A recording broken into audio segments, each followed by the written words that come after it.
Welcome to the third installment of Nexford News Network, where today we are honored and privileged to be talking to Mr. Rajay Naik, who has just joined Nexford University. Mr. Naik is a doyen of the education industry and the Chief Executive Officer at Skilled Education, the enabler of online courses and degrees for the world's most prestigious universities and largest companies. Welcome, Mr. Naik, and thanks for joining us today. It's a real pleasure, Mark. How are you? Very well, thanks, and yourself, sir. Good stuff. I'm very well. Coventry City are flying high, so I'm always happy. Okay, fine. So for the football pundits out there, they'll know exactly what you're talking about. Everyone knows Coventry City. We're knocking back on the door of the Premier League, so hopefully it's just a matter of time. Fantastic. Well, fingers crossed for them and for all the supporters. We need it. Let's dive right in and ask you, as mentioned before, you're currently the Chief Executive Officer at Skilled Education. Can you tell our viewers what the role entails?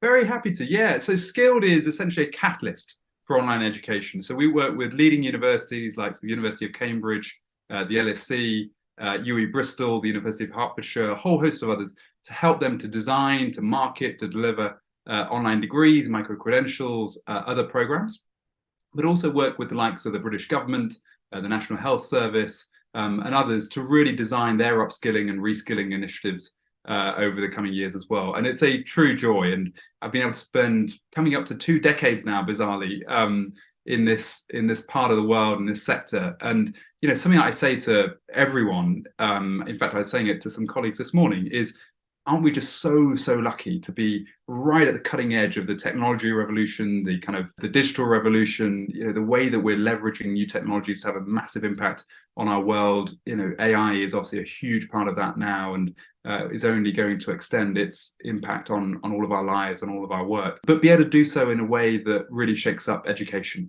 extends access to education, extends social mobility to more people, that extends the power of knowledge to millions more people. And it's a real joy every day, Mark, to be able to spend your life, making sure that people can harness technology and can make the most of it, but really do so in a way that supports people right across the planet to just fulfill their dreams and extend that ladder of opportunity to more people. So feel very lucky and have a wonderfully supportive family and people around me that help me to spend a lot of time on that and a lot of passion and energy on that.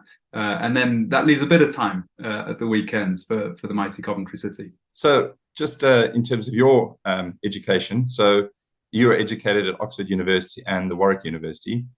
Now that you've been exposed to the benefits of online learning, do you believe that those traditional learning universities need to adapt the way that they approach higher learning? Yeah, I think it's really important that we think about learning as an ecosystem, Mark. So yes, you do have institutions that have been around for centuries, that have operated in a certain way, that have delivered in a very considered way, in a very supportive way, in a very personalized way, in a very face-to-face manner for many years. And many of those institutions, by the way, will and should continue to do that. But I always believe that education is an ecosystem or an orchestra. And in your orchestra, you need your woodwind and your percussion and different parts of that orchestra to do different things. And that creates a beautiful whole. And that's exactly the same as education.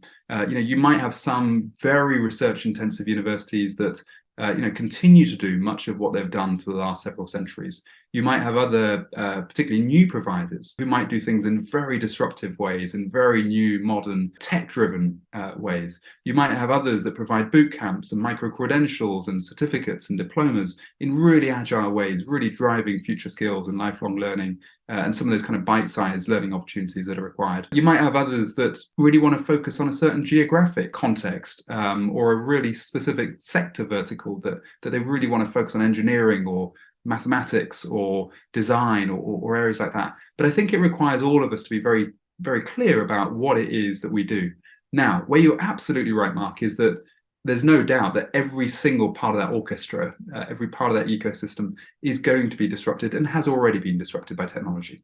All of those providers, wherever they sit in that spectrum, are embracing technology or embracing the opportunities of really sophisticated virtual learning environments, of more bite-sized kind of learning, of more stackable credentials, of more industry-focused and employability-focused programs, and ensuring that we personalize our learning, that we adapt our learning according to the specific requirements of every particular learner. So all of that is happening to a larger or greater extent. But certainly I think there are some who have it as part of their mission to really focus on cost, to really focus on quality, to really focus on teaching and learning as opposed to research, for example, to really focus on online and what that heralds and what that opportunity creates, that I think are also doing the most really incredibly exciting work. So I always regard it not as a competition or as a kind of challenge about where people are on that kind of innovation and online journey, but rather that we need to harness the opportunities of online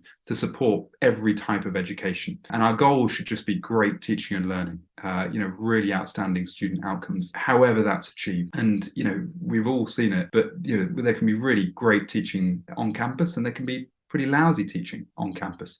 Equally, there can be great teaching online and pretty lousy teaching online. Our goal should be great teaching and learning, irrespective of mode. And that's, I think, one of the really exciting challenges for the coming years. Very interesting. I mean, we're touching on, traditional universities there and, possibly the Ivy League universities that people see as being, unaffordable to the majority of people with, many learners coming out saddled with years of student debt.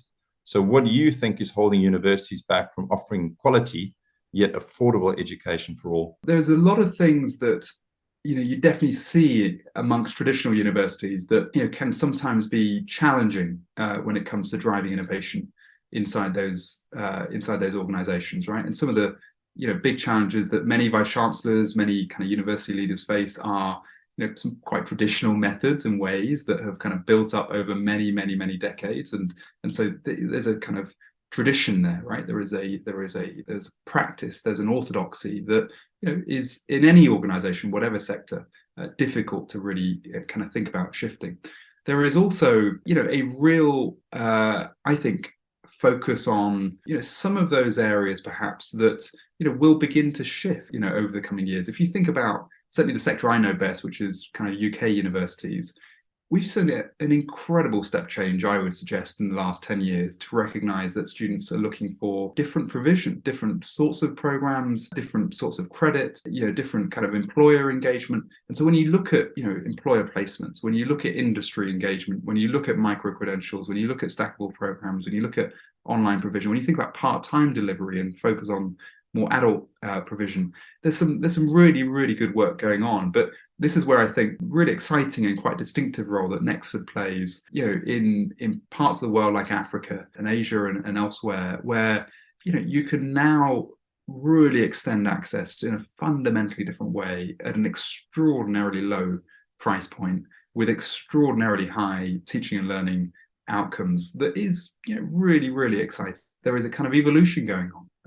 There is an evolution going on in traditional face-to-face universities and how those institutions are evolving. Certainly how they're evolving the undergraduate face-to-face model towards being more blended and creating more online opportunities for those that are coming on campus.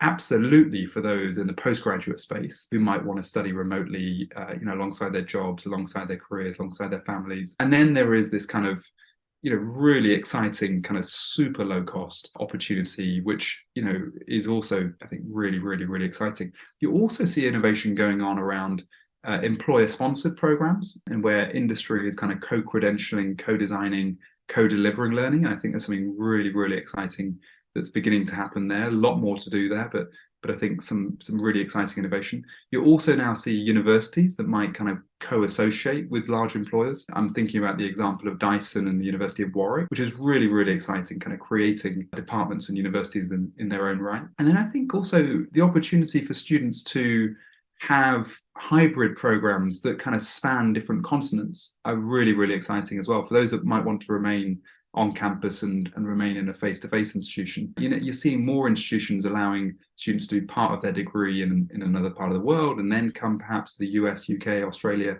or Canada. You might have different campuses around the world where you can access that educational institution. So I think there's some incredible innovation going on. And yes, there's definitely things that might mean that there is less innovation or innovation takes longer amongst some of those traditional institutions. But I think across the whole ecosystem, as I describe it, there's some really exciting things happening now, which are long overdue. Definitely. And, we see every year that the higher learning industry is changing year in and year out, and new challenges coming to the market, really shaking things up. You've worked in the education sector for over 2/3 of your career. So we'd be interested to find out what drew you to the working in the sector And what would you describe as the biggest challenges facing the sector today? It's a really good question, Mark. So I was extraordinarily lucky. I was a youth worker at the start of my career in my home city of Coventry, which has been mentioned a few times. And I ended up running quite a lot of engagement and citizenship and kind of the use of technology to engage citizens in their democracy. I was then asked to do the same stuff in central government, but I very quickly realized why government might not be the best place to change the world. Certainly tricky at the start of your career because it's a very traditional sector, right? It's very hierarchical, very rigid.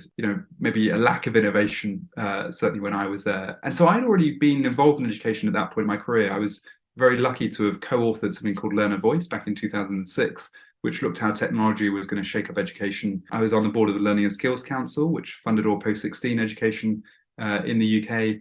And then I was asked by Gordon Brown, who was then Prime Minister, and David Cameron, who was leader of the opposition, to be involved in a big review of UK higher education in 2009, which led to a lot of reform in 2010 in the UK system. And so I was very lucky to have kind of come into it by accident almost, but was always involved in things that can help people to realize their potential and help people to see the potential that is in every one of us, Mark. And sometimes it just needs one intervention, one course, one learning opportunity, one tutor or academic or whoever it is, just to kind of ignite that passion in someone and to make them realize what they're capable of doing. And I just think I was certainly astonishingly lucky to be able to kind of progress in my life. And that was all down to education. And it was something that my parents put into my sister and I from a very, very young age. And, as I said, the opportunity to do something that is really intellectually stimulating, but is also, doing good and extending access is a true joy. And, I want to be doing this for the next 20 years if I can get away with it. Oh, we hope so. We hope you continue to use your influence for many more years to come. And talking about influence, you're sort of, as you mentioned before, you've sat in leadership positions in many sort of higher education organizations or institutions in your career. So, you've recently joined Nexford University, as we mentioned before. So we'd be interested to know, how do you see yourself using your position of influence there to positively affect the shortage of higher learning opportunities across Africa? I was thrilled to join the board, Mark, and I've got to know the team a little bit over recent months and years indeed. And I've always been incredibly impressed by the diligence of the learning design and the way in which programs are built with the students really at the heart of everything that is done. I think the outcomes that have been achieved in a very short number of years are truly remarkable when you look at the statistics, when you look at the outcomes that are achieved. Obviously, the DEAC accreditation is a major milestone and a really important point. Getting fully accredited in the US, I think really underscores the quality, the rigor, the exceptional outcomes that Nexford has been delivering now over several years. And so for me, as I said earlier, my parents came from East Africa. My dad was born in Uganda. My mum was born in Kenya. I know that part of the world very, very well. It's been a big part of my life, big part of my journey. And my parents left there in the 60s and 70s, but we returned there in recent years. And I've got a huge fondness. We've still got a lot of family in East Africa. And, I think when you look at many parts of the world, how are we really going to support people to access really exceptional global higher education? Well, you can't build enough campuses to meet that demand. It's just not going to happen. And so the opportunity to really be able to support Nexford with its goals of widening access, of making sure that we can help people to be upwardly mobile, irrespective of their background, to do so at very, very low cost, but at really exceptional quality, I think is just a wonderful opportunity. And so, I'm going to put in all of my time and effort and networks and any kind of merits that I might be able to bring to supporting Fadl, supporting our chairman, supporting the rest of my board colleagues in what I think is an incredibly important mission that we have. And for me, I'm honoured to be part of that journey. And I think that all of us collectively, whether we are industry leaders, whether we're on the board, whether we're staff, whether we're students, whether we're alumni, have a really important responsibility, indeed an obligation, to make sure we're communicating the opportunities that are now out there. Because sometimes, if you come from a certain type of background, or you come from a certain type of situation, I was the first in my family to go to university. No one had even thought about going to university before. Wouldn't cross your mind. It's just seeing those examples from someone sometimes, or someone that you trust. Someone just communicating to you directly. It makes a real difference to people's lives. And I think the more that we can do that, the more that we can inspire and educate people, the more that we can extend that access, the better and more prosperous our world and our global community will be. Yeah, and I guess a lot of people saying that Africa can become the powerhouse of the world, but it's just all about giving opportunities to the many rather than the privileged few. And that is something that Nexford is striving to achieve in what it does in amongst learners around the world. Rajay, just want to ask you, you've worked for Network, the international executive search firm dedicated specifically to leadership appointments in global education. So in your opinion, is there a shortage of top leadership in global education, and why would you say that?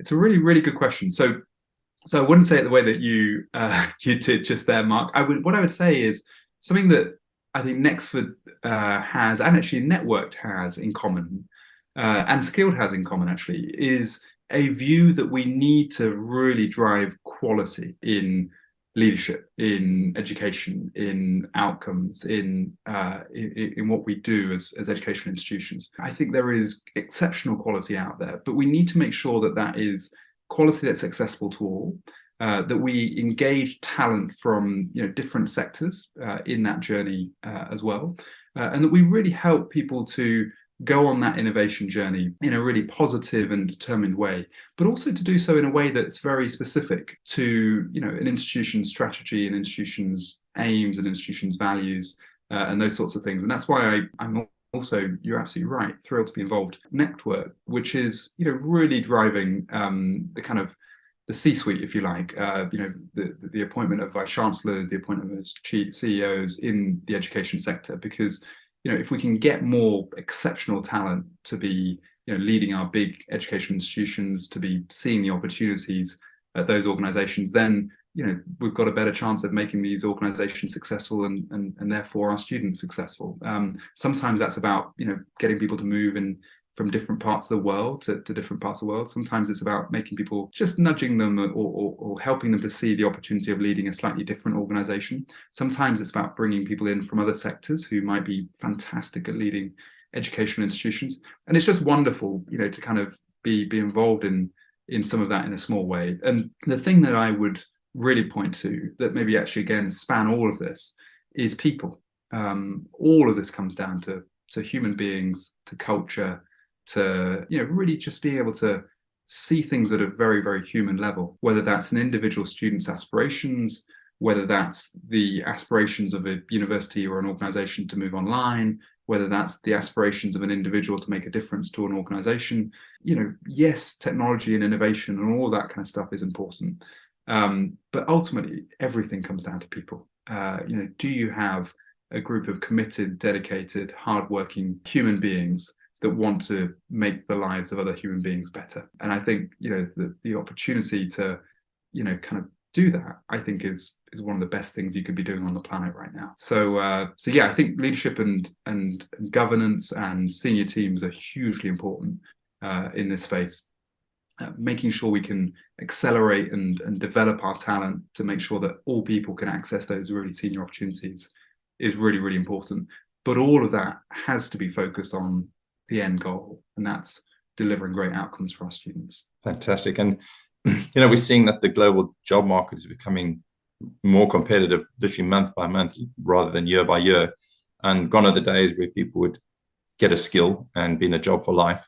People are constantly having to upskill and reskill, and so sort of lifelong learning is coming more into the frame, into the picture more than ever. So, interested, when you were the chairman of the UK Commission of Lifelong Learning, you led a major review into the skills and industries of the future and how industries need to upskill and reskill to be competitive.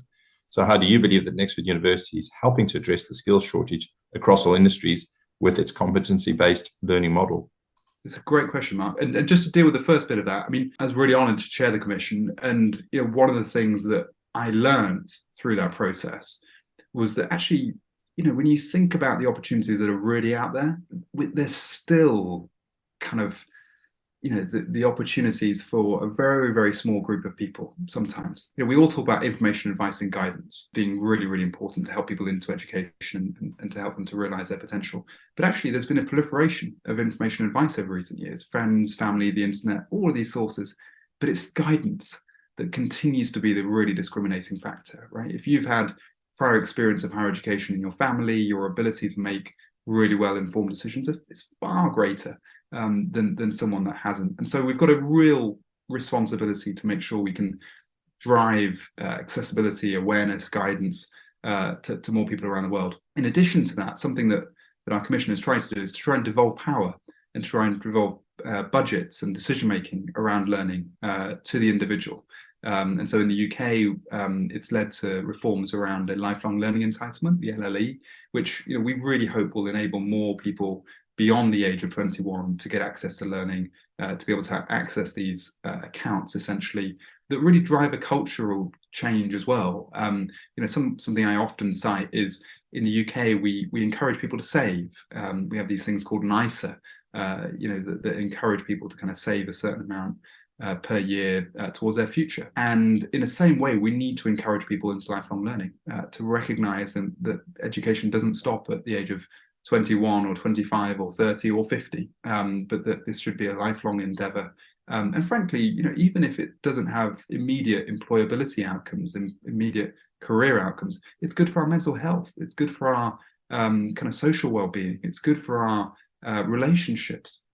And so, that's what we've tried to do in the UK through the Commission. And it's definitely a part of, I think, what Nexford has realised now for several years in terms of, really effective competency-based curriculum, a real focus on thinking about the high-demand skills of the future. And, something I always say to people is, if you look at the evolution of the job market, even in the last 5 years, it has transformed beyond recognition. And so the notion that somehow, you can kind of stay with the skills that you had, when we graduated, and somehow that's going to kind of see us through the next 10, 15 years, it's just a nonsense, and actually the people that I admire most, the people that I really, really look up to and respect, those people are learning every single day and they're applying that every single day. And so I think making time in the grind of daily life to just sometimes pause and to take time to learn a new skill, to really read about something that you've got no idea of, to have a conversation where your mind can be enriched by someone that can really just guide you to help think about different things, taking time out to really help your employees and your colleagues to just begin to think about their own development and their own enrichment. These things are really, really important because it not only helps in the short term, but it helps in the long term with getting people to take ownership of their lifelong learning and to really think about how they can prepare themselves and their mind, crucially, for the kind of evolution of the job market and the workplace that we're going to see. So you're saying there's hope for me at the ripe old age of 53, so I can still continue for quite a few more years to come. We've got another 5 decades to go, Mark, and from everything I hear about you, we need you to be doing what you do for many, many years to come. Well, I'm glad to hear that. So praise from a higher power, if you could say that. You were talking again about, things changing and technology moving on and the job market changing. And we've been talking a lot about upskilling, reskilling, but it's now becoming possibly even more important as we see the world now moving to a greater remote working model post-COVID. So, Nexford sees the growth in remote jobs as a massive opportunity for social and economic mobility across the world. So interested to hear how you think the university is being able to enable such mobility. It's a great question.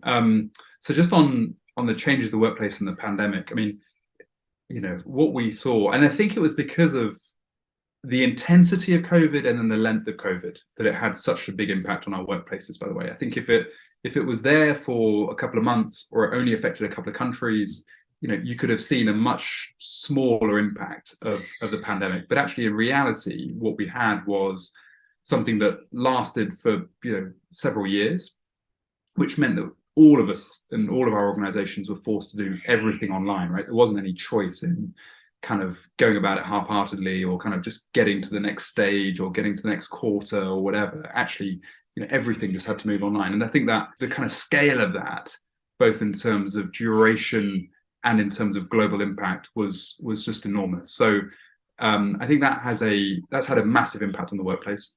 I think the second thing is that it's obviously had an impact on how we work. So, people working remotely, people working from home, hybrid working, those sorts of things. But it's also, I think, had an impact on the way that careers operate. You look at people having far more plural careers than perhaps they used to, certainly in the short term, but I could see that continuing. You have more of a conversation about the 4-day week. You have more, and then you put that alongside everything else that was already going on before December of 2019. And I always think that's quite an interesting exercise. What were the big trends in December of 2019? And actually, how have those only been accelerated by the pandemic?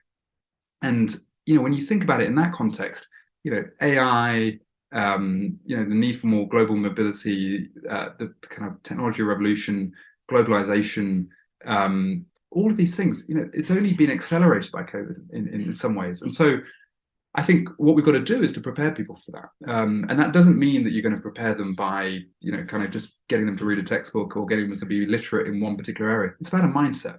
It's about how do we create people who are resilient? How do we create individuals who can work as teams? How do we create people that can have a lifelong learning mindset?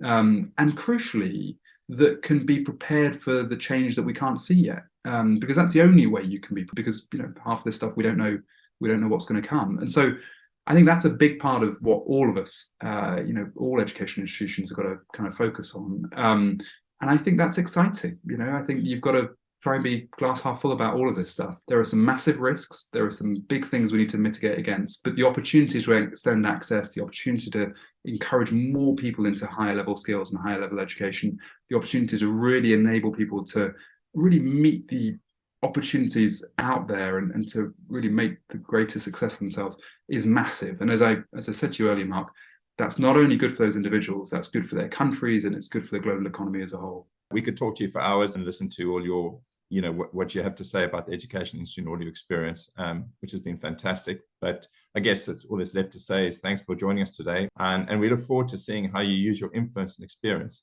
to continue to make Nexford a force to be reckoned with in the online learning space.